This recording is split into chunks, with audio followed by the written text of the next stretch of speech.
Okay, so we start. Good afternoon from Brussels and welcome to the launch webinar of SolarPower Europe's new market report, the European Market Outlook for Battery Storage 2024-2028. This report is now available on our website for free consultation and download. These are exciting times for battery storage in Europe, where we have seen strong growth in recent years, and we're also expecting some change in market dynamics in the coming years. This year, for our report, we have extended the scope of our analysis beyond the residential storage segment to also cover C&I and utility scale as well, to better capture this change in dynamics. But before we start, I would like to thank all of you for expressing your interest in the sector and in our work by registering to this webinar. And also thanks to all who contributed to the report with their precious expertise. Now let's have a quick look at the agenda for today. Moving to the next slide. The program looks as follows. I will now give the floor to my colleague Antonio, who will present the highlights of our report findings. And after that, our Deputy CEO, Drisake, will present the report's policy recommendations, which will be followed by a panel discussion that brings together industry experts and public sector representatives to discuss the policy recommendations and share further insights. Okay, without then further ado, I give now the baton to my colleague Antonio and enjoy our webinar. Greetings, everybody. Thank you very much, Rafael, and thank you all of you for joining us today. Indeed, Rafael, it's exciting times, and I feel like we've done a great job with this report by expanding the ambition and doing it in the right time in terms of market intelligence. So it's a great pleasure to be presenting to you all our new report on battery storage in Europe 2024-2028. The presentation will be structured as follows. First, we'll look into the historical evolution of battery storage deployment until last year. Then we'll go into the main drivers for battery adoption, both behind the meter and front of the meter, that were relevant in the past, that are relevant in the present, and that will also be relevant in the future. And then we'll have a brief look at our market forecast from this year until 2028 and how the future might look like in terms of battery deployment across European markets. So first, focusing on the historical evolution of battery storage additions. Last year, Europe as a whole added more than 17 gigawatt hours of battery storage capacity, marking the third year in a row that the annual market doubled, which is an outstanding result.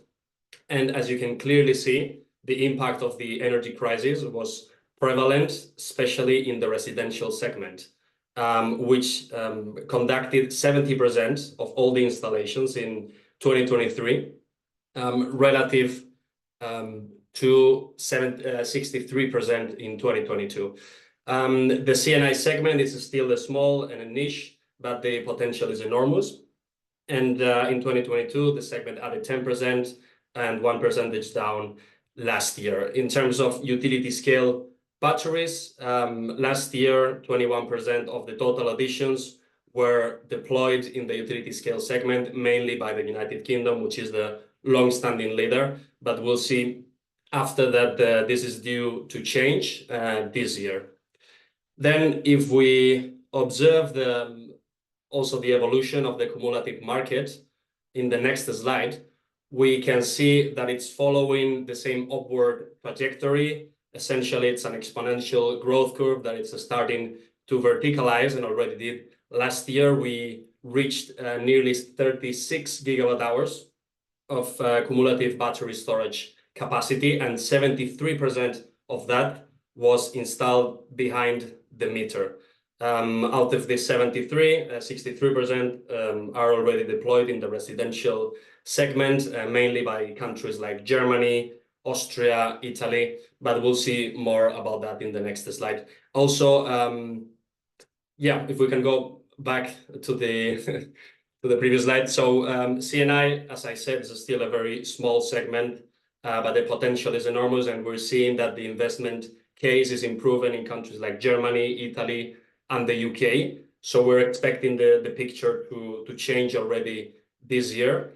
And then in terms of accumulated capacity in the utility scale segment, it represents 27th of all the added battery storage capacity. Now, if we move into the next one, as we usually and traditionally do, we have constructed our top 5 ranking of European markets based on the capacity that was added last year. And once again, Germany was the undisputed leader with nearly 6 gigawatt hours of battery storage capacity.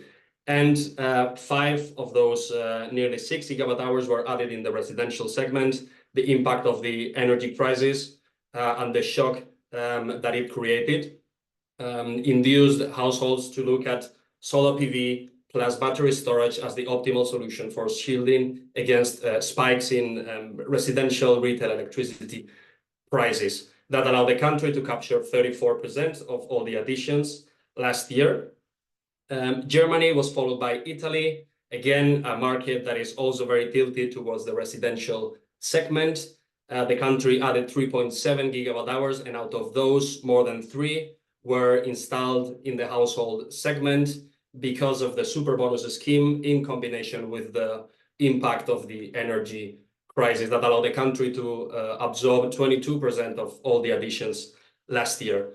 Closing our top 3, we have the United Kingdom, which is the only market of our top 5 that has a utility scale segment that is the major driving force of installations, because out of the 2.7 gigawatt hours that were added last year, slightly below 2 were added in the utility scale segment, and this has been the case for the last decade. But also, it's important to mention that the UK is showing very positive signs in terms of developments in the residential and C&I segment. Closing the top 5, Austria and Czech Republic, also markets that are heavily reliant on the residential segment. In Austria, for the first time in its history, surpassed the gigawatt hour mark, thanks to 2 very attractive investment grant schemes that were present in the country last year. And then closing the top 5, the Czech Republic, which surpassed 900 megawatt hours in terms of added battery storage capacity last year. And nearly all of it was installed in the residential segment. And this is due to the fact that the country introduced in 2021 a very, very attractive investment grant scheme that is not only covering residential PV system and the battery storage, but also heat pumps and EV chargers, which means that the country is driving the electrification at the household level at a faster pace than the rest. And also important to mention that the country reached attachment rates that were higher than 90% for the last 2 years, which is also a historic record. Then if we take a look at the main drivers of battery adoption in the next slide, we see differences between behind the meter and front of the meter. On the left, rooftop solar PV deployments continue to carry most of the installation burden, but we're seeing an increase in an ongoing trend in terms of retrofitting existing residential PV systems due to the phase out of net metering schemes around Europe, and also the decline of PV exporting tariffs, which makes the battery even more attractive than it is at the moment. Then retail electricity prices, as mentioned, the shock of the energy crisis really made installations to increase very rapidly for the past 2 years. We are now at levels of prices that are still slightly above pre-war level, but it's not at the height of the energy crisis, which means that this power price signal is not as strong as it used to be, but we can still say that it's driving at a minor level, but still driving installations.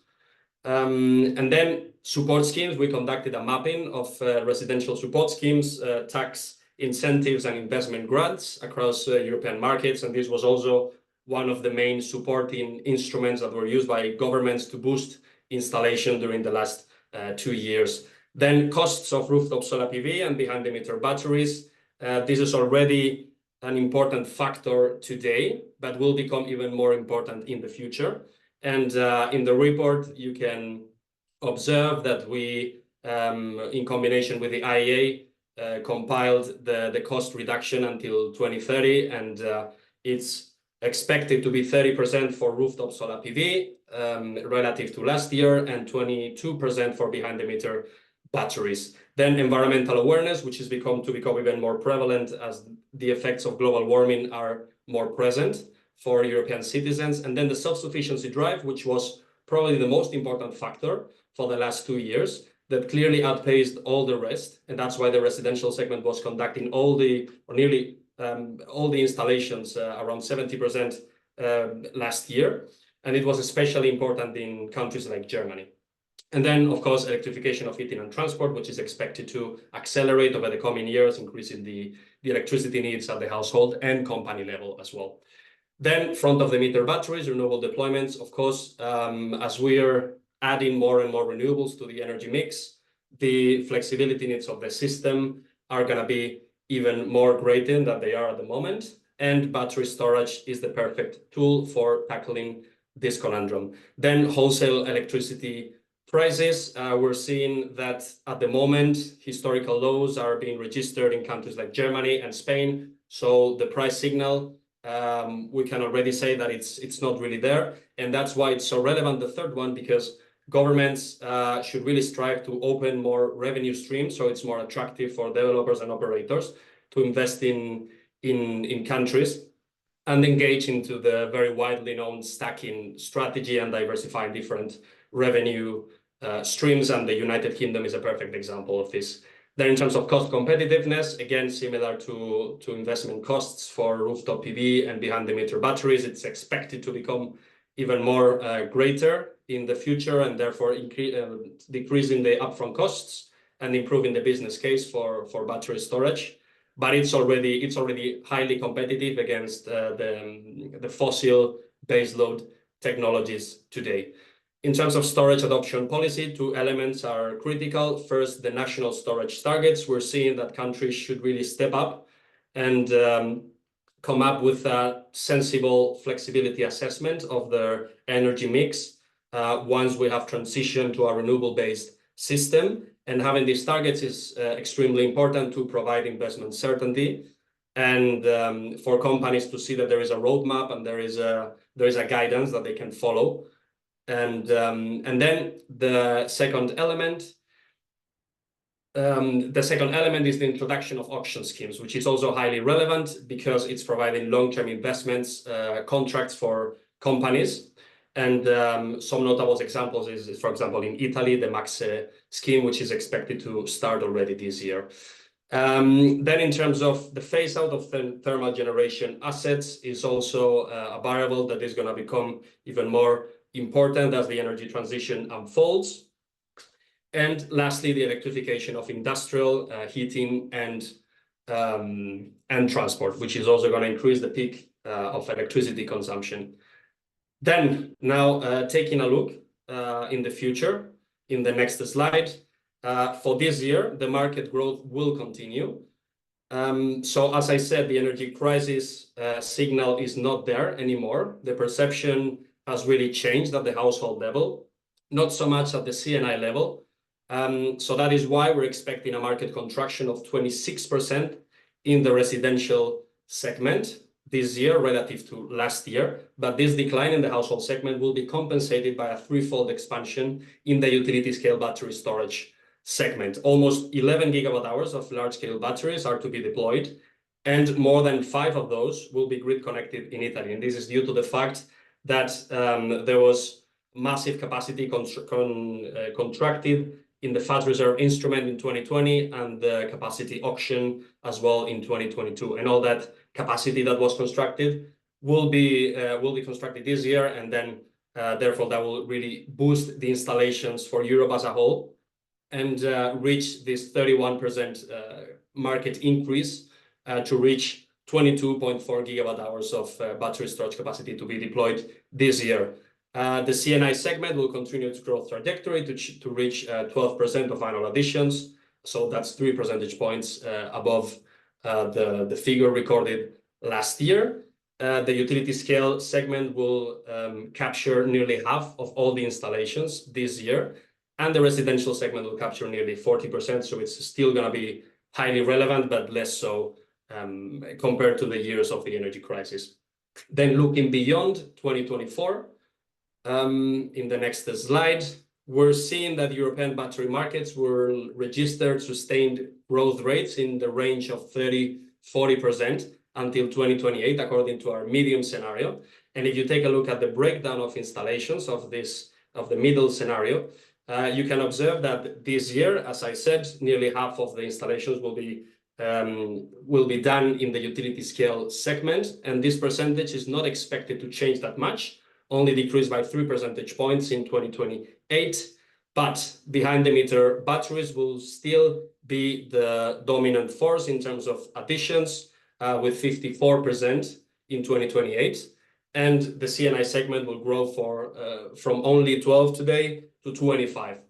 As I said, the potential is enormous, and it's expected to really start growing and accelerating as years pass by. The residential segment will still have a very important role to play, of course, but to a lesser extent, with 29% in 2028. Then, if we follow the annual trajectory into the total cumulative capacity to be reached in 2028, in the next slide, we can see that the total running battery storage capacity will multiply its size by 7 times, which is a gigantic amount, reaching 260 gigawatt hours at the end of 2028. However, the potential could be even higher, and that's why we have increased the high scenario to more than 400 gigawatt hours. And this scenario really correlates with a level of deployment that should be required to come to our energy system that is fully decarbonized and according to a climate goals that we have in Europe. And then we also have the low scenario, which is a more pessimistic one. We might see in the future that conditions for battery deployment in terms of policy and in terms of market could worsen.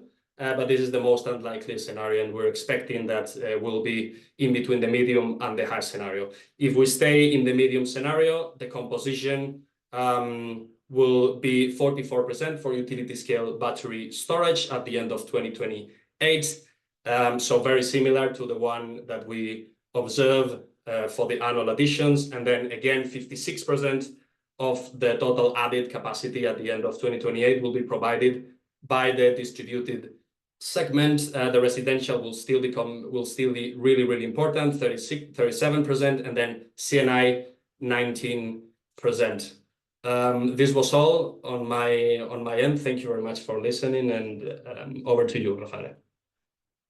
And I was in a rush and I forgot that I have a last slide, which is also really important to make sure that everybody gets the message and the main takeaways of the presentation. So the annual battery storage expansion massively accelerated during the last 3 years as a result of the energy crisis, with an annual doubling of the market for the last 3 years.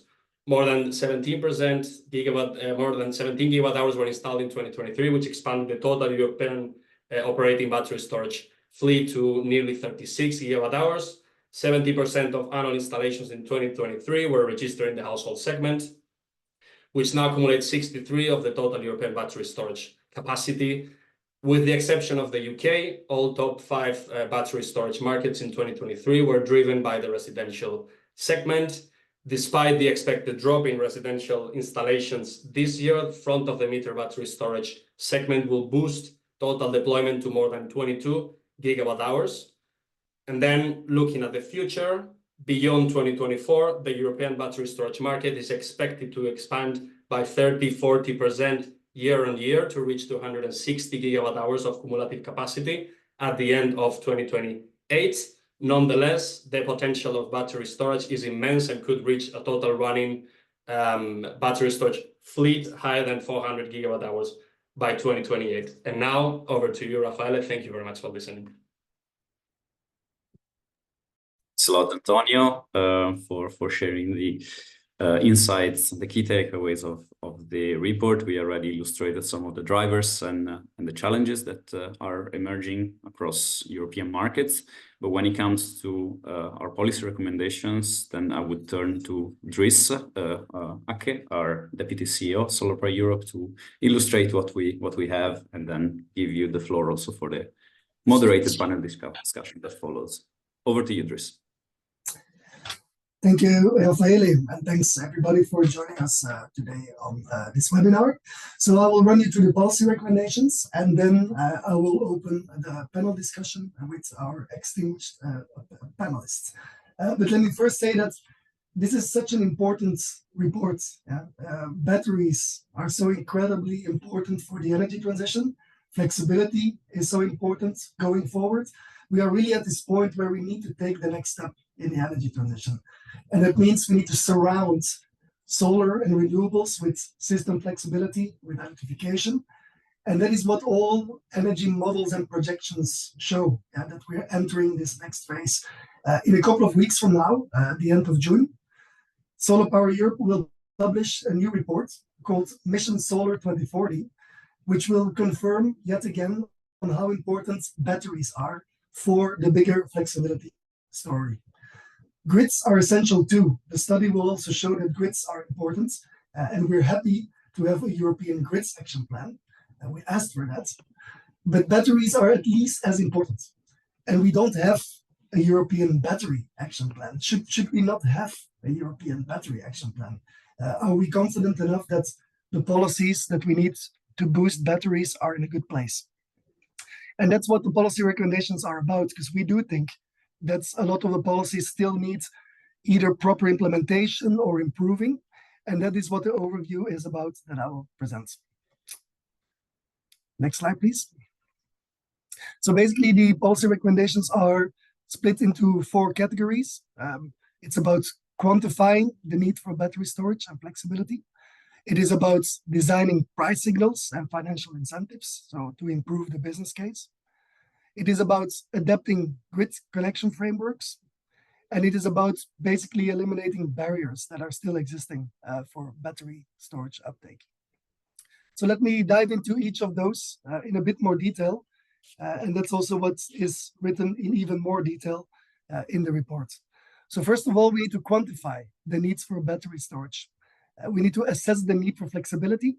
We all know that there's been an electricity market design landing a couple of weeks ago. Included in that is that a methodology from Acer should be developed and applied to system operators to assess the flexibility needs. And that's, of course, a fantastic step forward, but we need that soon because we really need that visibility of what flexibility is required in a changing energy system.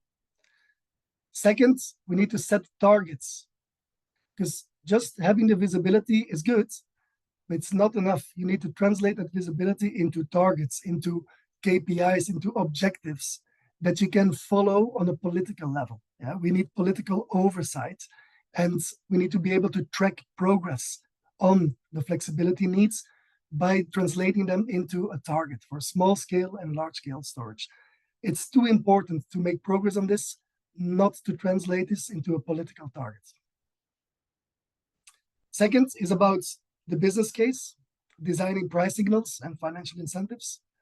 First of all, we need to allow grid operators to cover their flexibility investment costs, both on the CapEx and the OpEx side. Traditionally, system operators are remunerated on a capital expenditure basis to build new wires, but they also need to be remunerated on an operational expenditure basis so that they can organize local flexibility markets and they can procure flexible assets. Second, develop time of use grid tariffs to activate prosumers. We need to encourage prosumers to charge their electrical devices at the time of low market prices. For example, in the middle of the day at the peak of the solar generation. That is essential to activate that flexibility. Third is about developing markets for procuring flexibility. System operators should set up flexibility markets as the basis for procuring flexibility assets, and it links to the fact that they need to be remunerated also on an operational expenditure basis. Fourth is about offering flexible grid connection agreements where grid capacity is scarce.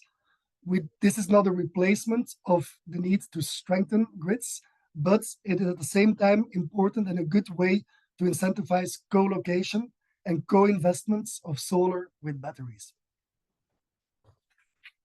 Number 5 is about financial support, financially supporting battery storage together with large rooftop solar installations, especially in the commercial and industrial markets. As you've seen from the figures, there's a lot of potential that remains untapped. And there we need to continue to provide support schemes for combined batteries with solar investments. And then the last point is about competitive flexibility auctions. This is about the utility scale, about long-term contracts for standalone or co-located batteries. We see already quite a lot of positive movement across Europe on that. For example, in countries like Italy, Poland, Spain, Greece, that have all set up dedicated competitive flexibility auctions. Let's move to the next slide, which is about not forgetting to also just eliminate basic barriers that still exist. The first one, maybe the most notorious one, is that we still have not sufficiently addressed the double grid charging issue for energy storage.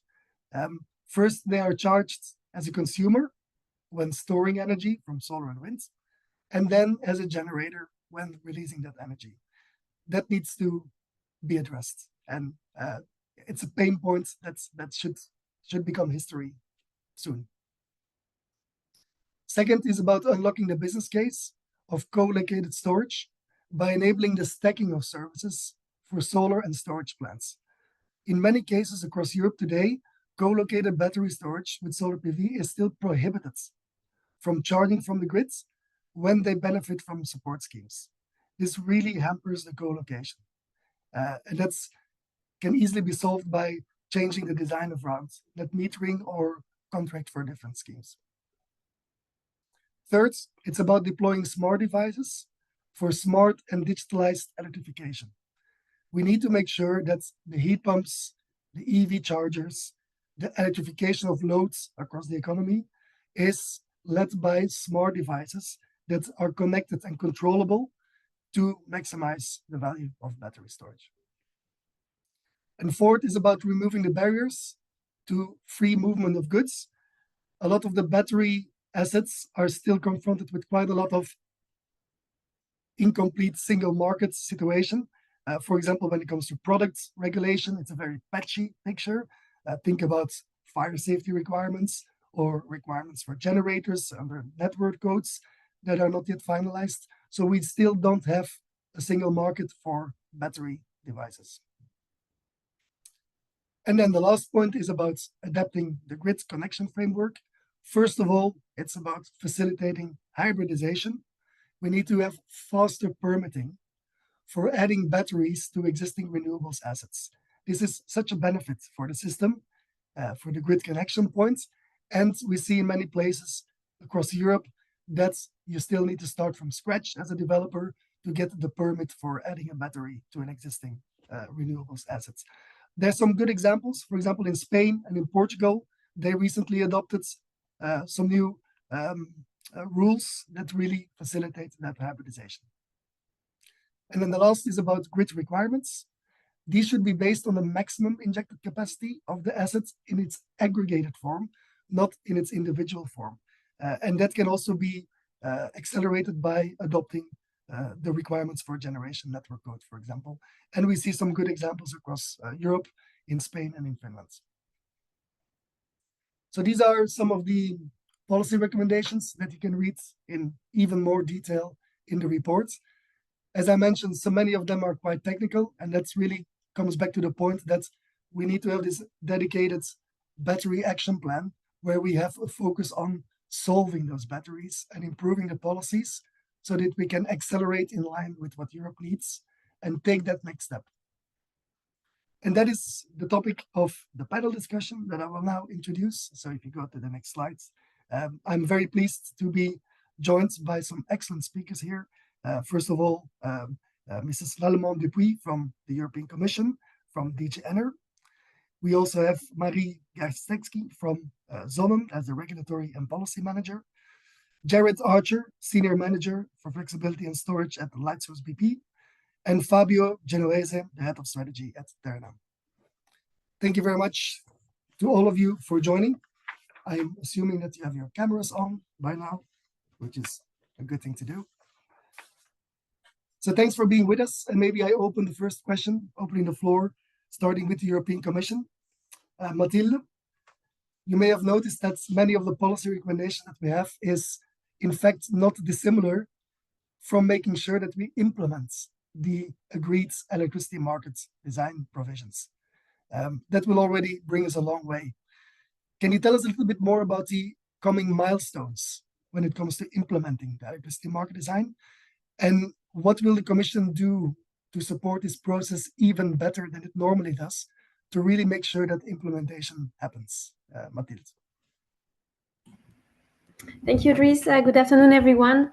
So indeed, an important element of the electricity market design reform is the recognition of the importance of flexibility, which is a new defined term, and which is clearly seen as an essential tool and mandatory tool to integrate renewables, both for security of supply and decarbonization. So we see, and I think you mentioned it in your report, the increase of the flexibility needs, daily, weekly, also seasonal.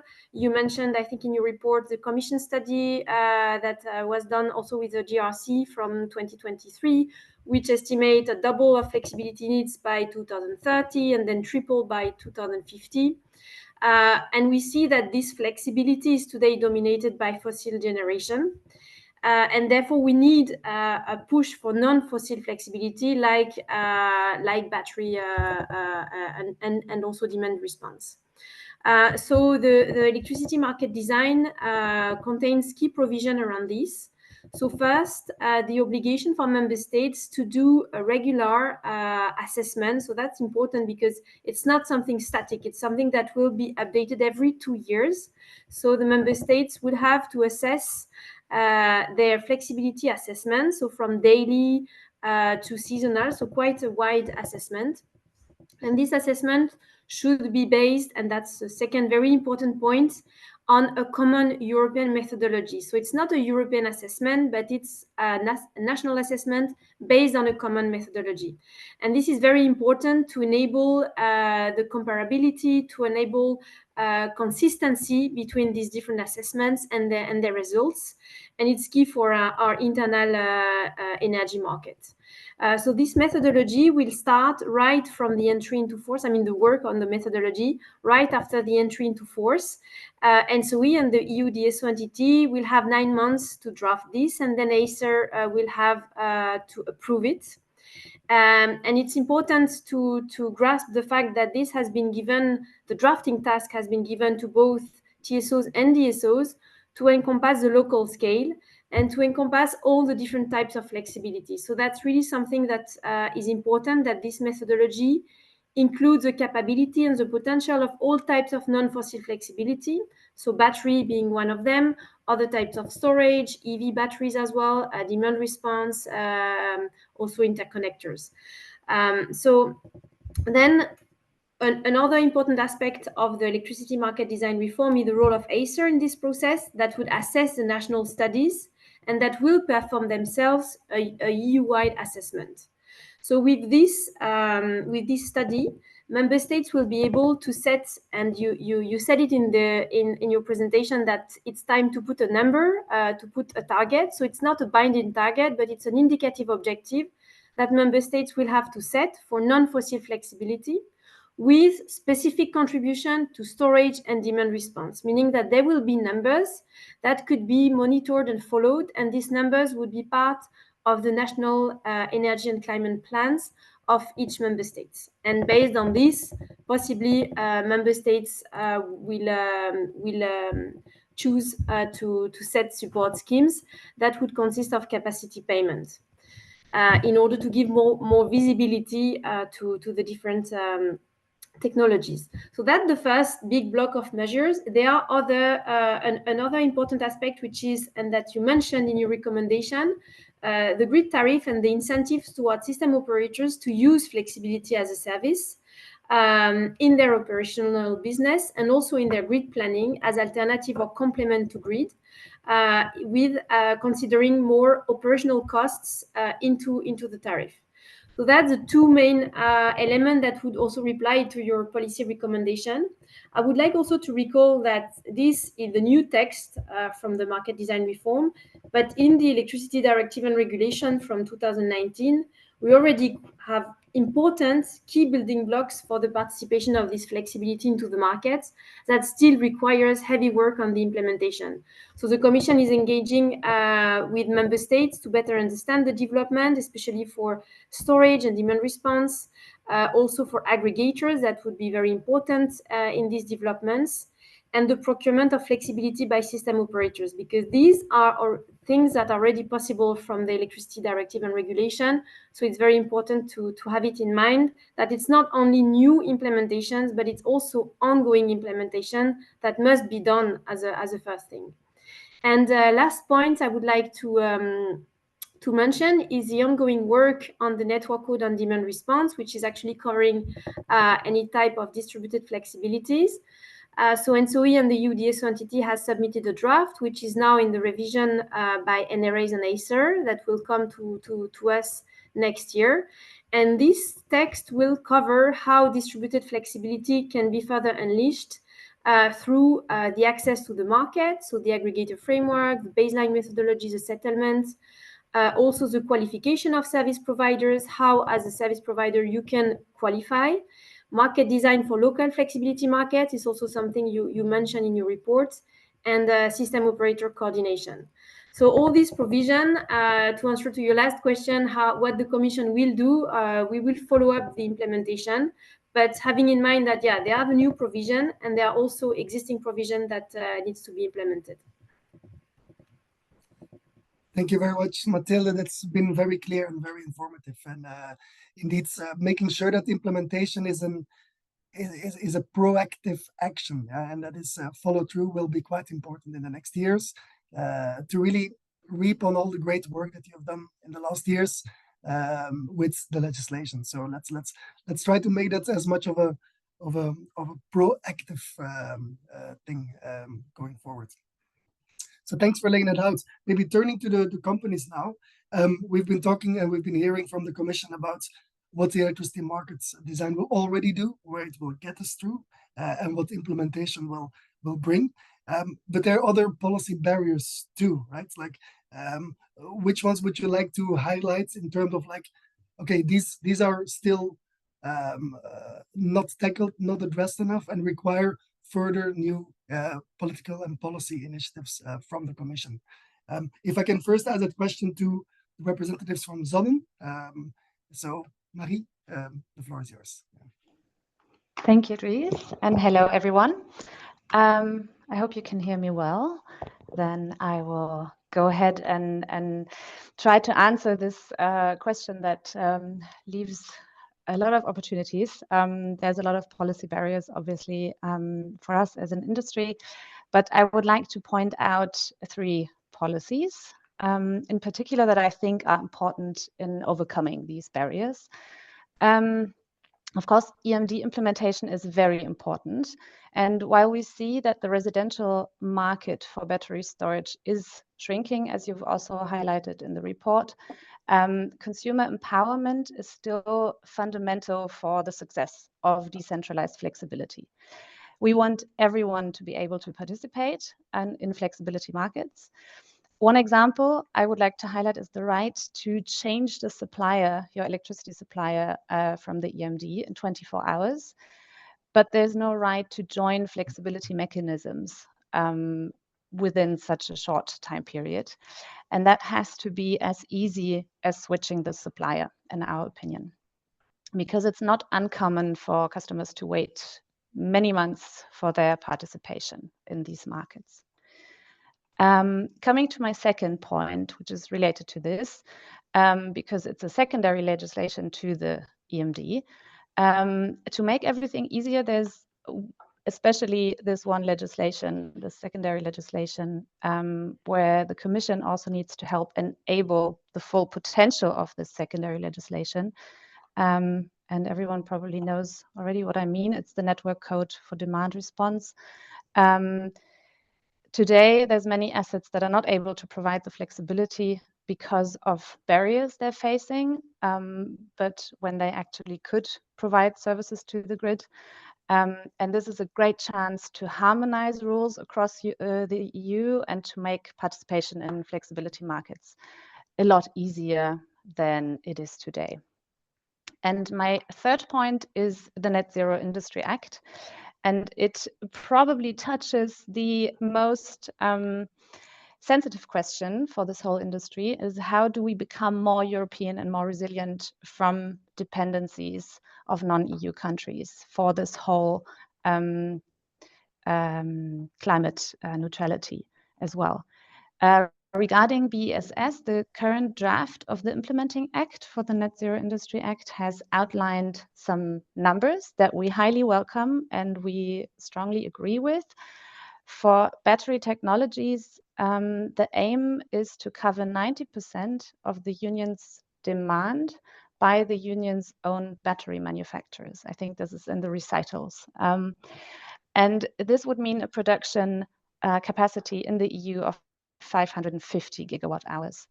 And Dries, you said earlier that targets are very important when it comes to battery storage, and being ambitious is important. And we agree, these goals are very ambitious. We want to achieve those, and I think we can achieve those, but currently we're not even close. It's rather the other way around currently. So to reach these goals, it needs to be a combined policy and industry effort, which we see as a big priority as well. Thank you, Marie, and thanks for giving that wider perspective as well. We don't have that in detail in this report because it's about the battery markets, but most definitely the resilience dimension is quite critical also from the solar side, and we expect a lot from the Net Zero Industry Acts and the resilience non-price criteria that are now allowed with that new piece of legislation. Absolutely. Very good. If I can also bring in Lightsource BP into this question, like, what requires new policy action beyond implementing agreed provisions? Jared. Thanks, Dries, and thanks for having me. I think there are three sort of blockers that were identified in the report that really resonated with me from our perspective. I think the first one was around unlocking co-location and hybridization. From our perspective, we see real benefits at both a project level and a grid level to co-location and hybridization. On the project level, we see diversification of revenue streams, efficiency of connection capex, and even sort of room for innovation in terms of combined products for PV and BESS. And at the grid level, from a network perspective, there's an efficiency on network spend and reduction of administrative burden for TSOs. So we think unlocking co-location and hybridization is sort of the next wave of BESS and a really attractive opportunity. I think the second point, one of your recommendations was the need for clear market signals, encouraging development. So we see, I think one of the problems that occurs everywhere is new flexible capacity needs to be built in anticipation of system need. And so the natural signals from a market may not be there until the gas plant or the coal plant has already retired. And secondly, development takes time. We can't magically switch on a BESS the day that a gas plant retires. So that gap and building in anticipation is really where we need governments and TSOs to step in and show strong commitments, either through targets, auctions, and the various sort of instruments they have available to them to incentivize that development in anticipation of future need. The third one is sort of a clear one, which is removal of double charging on BESS. It's a real blocker in certain countries to development. And it needs to be removed to level the playing field with other tech. So yeah, I think those are the three that really resonate with us. Fantastic. Thank you, Jared. And indeed, we're all doing it to make sure that we can base our electric system on clean flexibility and clean sources. Co-location batteries are so important to gradually replace some of the fossil gas assets that are still widely used in Europe. That's the next step. Otherwise, we're not going to make it for climate neutrality. Exactly. Excellent. And now I'm very pleased to also turn to a representative from Terna in Italy, because Fabio, Italy has been mentioned a lot. It's great to see that you're providing a good example with the auctions you're doing, the Maxe auctions. It's an innovative approach. Can you tell us a little bit more about what's going on in Italy? How did you make it to feature so well in the figures? And what's been, what are the learnings for the rest of Europe, Fabio? Yes, thanks for having me. Great to be here. So I want to pick up exactly on this last point, I think, which was about the price signals. And Maxe, which basically stands for mechanism to award long-term contracts for storage in Italian, is exactly this. No, it's quite a huge development for storage in Italy. We're introducing these auction mechanisms to award long-term contracts for storage. It is remarkable in size, I would say. We're talking about 70 gigawatt hours of additional storable energy. That would be more than almost twice of what we currently have through pumped storage. To be clear, we will not award all capacity in one shot. There will be a series of auctions within the 5 to 7 years, let's say, upcoming, depending also on the dynamics of renewables, because this is really the driver what we see for storage as we progressively transition to a renewables-based system. We expect storage to be an integral part of our system. As a TSO, we are really convinced that storage is an essential resource because storage can stabilize the capture prices of renewables. Storage enables a better utilization of grids. So there's actually a huge complementarity between grids and storage. And last but not least, storage can provide valuable grid services, those grid services which are currently provided by fossil fuel power plants. The Maxe mechanism is quite innovative. You could see it as an infrastructure model, which separates storage ownership from asset operations. Basically, what it means is that successful bidders will have to make the storage capacity, once it's built and operational, of course, available to other market participants via a trading platform, which is run by Nemo, by GME. On that platform, standardized time-shifting contracts will be exchanged, and you can imagine a time-shifting contract or product as something that will give the buyer the possibility to use a virtual slice of the storage as if it was theirs to store and sell electricity when they wish to do so. So it separates the ownership from the operation, gives everybody the chance to own a virtual slice of storage when it's needed. And yeah, I think we're planning the first auction next year, which seems far away, but I would like to highlight that we need to complete your permitting procedure to be able to participate. And that's why it's reasonable, I think, to start working already now. We have a lot of, I think, requests already received. And yeah, just one more date. As Terna, we published the demand figures for the auctions at least 6 months ahead of the auction. So this is when you will see what are the volumes in place for the first round of auctions. But I think it follows the whole setup of Maxe follows quite nicely what the Commission has in mind. So there was an assessment behind what are the needs for 2030, and this will be translated into a support scheme, which was approved by DG Comp, and then we will run the auctions. But of course, the auction volumes then depend on how many renewables are actually being developed. Yeah, we're quite excited, and I hope you are too. Most definitely. We will be certainly following closely what's happening in Italy. And I believe, as you mentioned, you're already anticipating and ahead of the game to what the European frameworks are asking you to do. So that's very exciting. Can I just have a very quick follow-up question? How does your auction setup relate to the UK? Because we've also been talking in the report about the United Kingdom being a leader, especially in the utility scale, with long-term contracts. Is it a comparable approach that you're doing in Italy as is what's happening in the UK, or is there a difference that we need to be aware of? I think there's quite a lot of similarities between the UK and Italy. I think in both countries, we have introduced new grid services to make use of the lightning-fast response of electrochemical storage and cope with the effects of inverter-based generation. So solar or or other inverter-based generation. But we want to like to highlight or remember that the market is much wider than just grid services. I mean, grid services will always be a minor part of the market. And also the UK, I think, recognize that. So in fact, in both countries, we have capacity markets, which are not there to subsidize gas-fired power plants until the very end, but they are open to storage as well. And we're increasingly seeing fierce competition between gas and storage.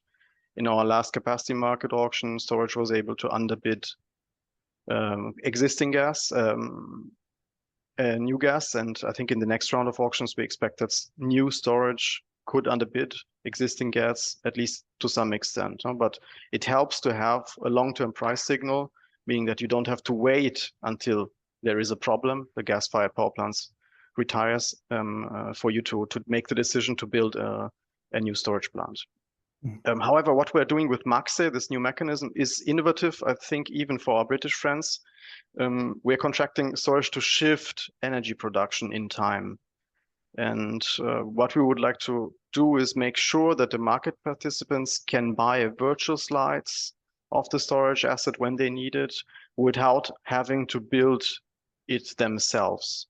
So you don't have to build storage enabled in order to use storage. That's the whole idea about MAXE. That's why I think it's an innovative approach overall. Thank you very much indeed.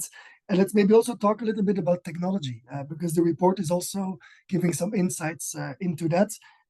We see reductions in costs and improvements in performance.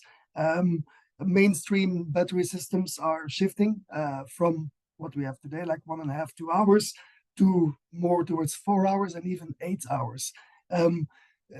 How does that resonate with you, and when will this become mainstream? And also, like, what will be the implications from the competition of batteries with some of the gas speakers? So if I may bring in Jared from Lightsource BP, does this resonate with you? Do you see these improvements, this changes in the technology happening? Yeah, sure. I mean, I think the technology story has been positive. We've seen capex reductions, we've seen performance improvements, and I think as a developer, we're always looking at opportunities that new technology can bring in terms of sort of development and financial opportunities.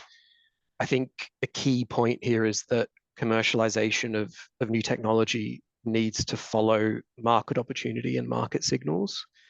And so I think Turner's approach with their sort of 4 to 8 hour MAXE auctions is sort of a clear market signal that'll incentivize longer duration and potentially new types of technology to come in.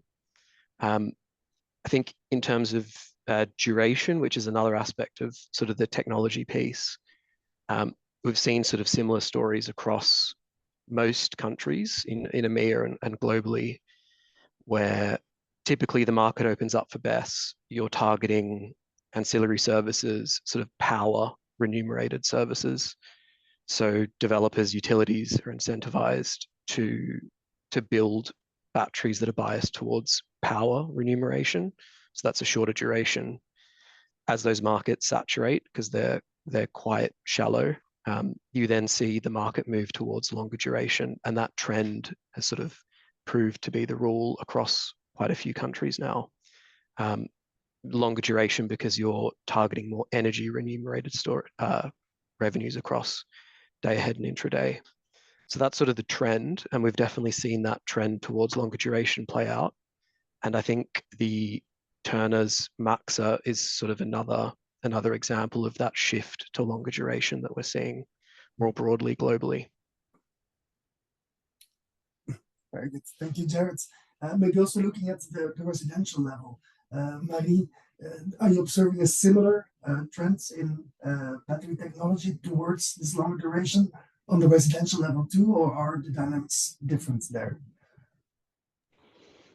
I would say they are different. Currently speaking, we have the residential lens on because this is our main focus. In the CNI segment, I would say we see this development slowly. We have a new product, the FlexStack, very cool new product. So we're starting to see this in the CNI segment. But from the residential point of view in Europe, we don't see this happening.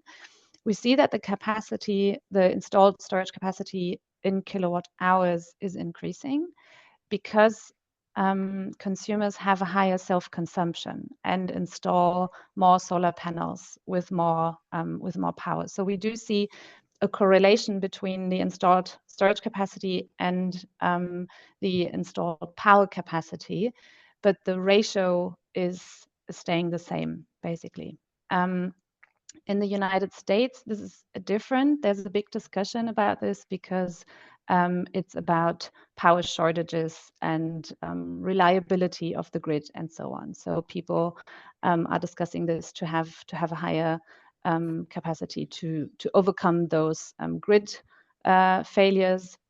And I do think we could see a lot more of this in the residential market as well if the flex markets would be a lot easier to access, because then you could you had a better incentive to install a bigger battery with a higher investment cost, which is where we need the network code demand response. But currently in the residential, I would say this is not happening so much.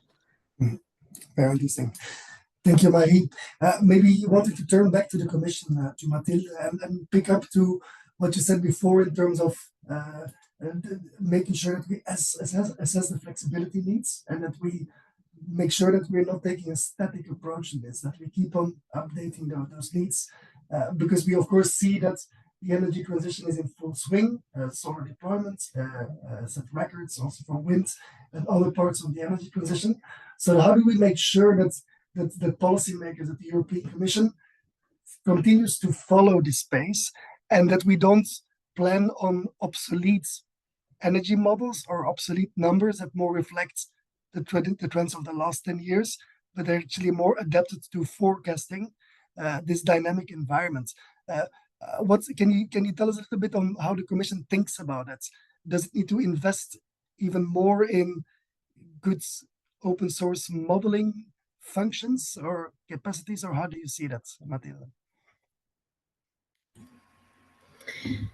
So there was this study, from the Commission that you mentioned from 2023 together with the GRC, using the current model and the scenario at the time, so 2023.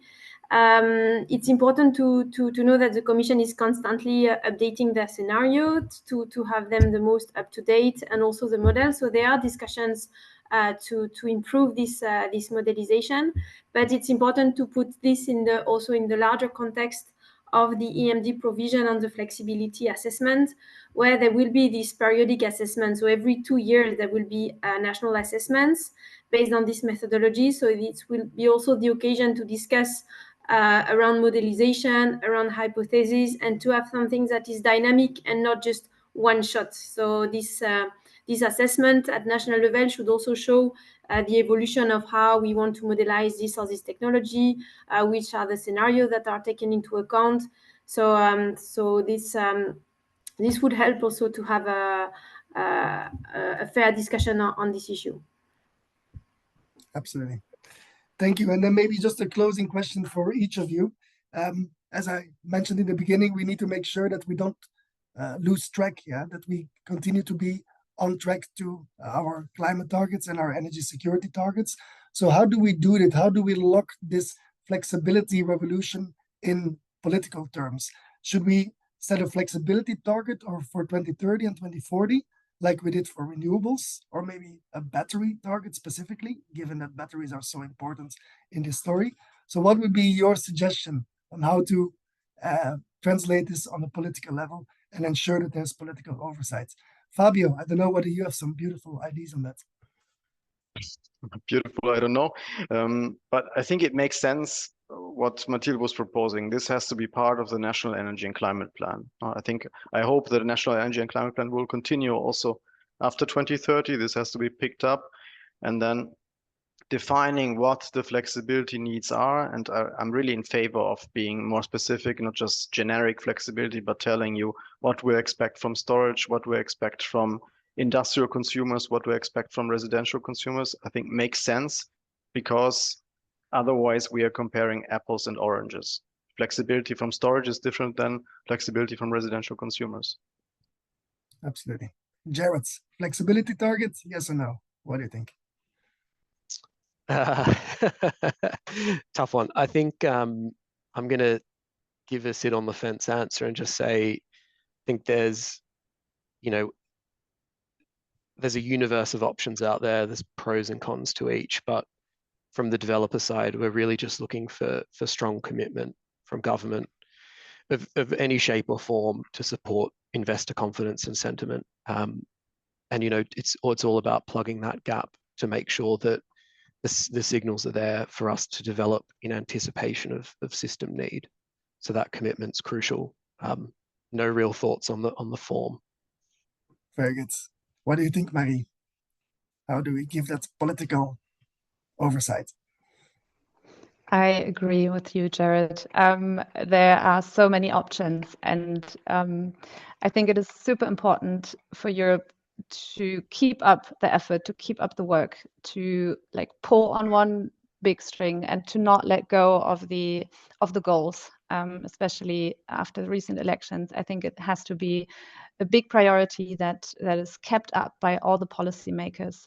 And the combined effort to reach all the goals that are set, especially for simplification, for harmonization. I think what makes participation in flex markets easier is always going to win, and I think this is how we're getting people to participate in markets, to create incentives. Very good. Okay, I'm conscious of time as well. I see that we're 1 minute over time, but let me suggest to close the conversation here. I think I have 2 more things to mention, but first of all, I want to thank you very much to the panelists for being with us. Please be aware of the fact that all of the participants will get the slides and the recording of this webinar, so you will receive that. Thank you for that. And the second one is, if you like what we do, because of course solar and batteries work well together, please don't be shy and become a member. Learn about the benefits of joining SolarPower Europe. There's a nice QR code there with all the information. With that, I think we're at the end of the time. Very grateful to the panelists, also to the participants for taking the time to be with us 1 hour, and see you very soon. Have a good afternoon. Bye.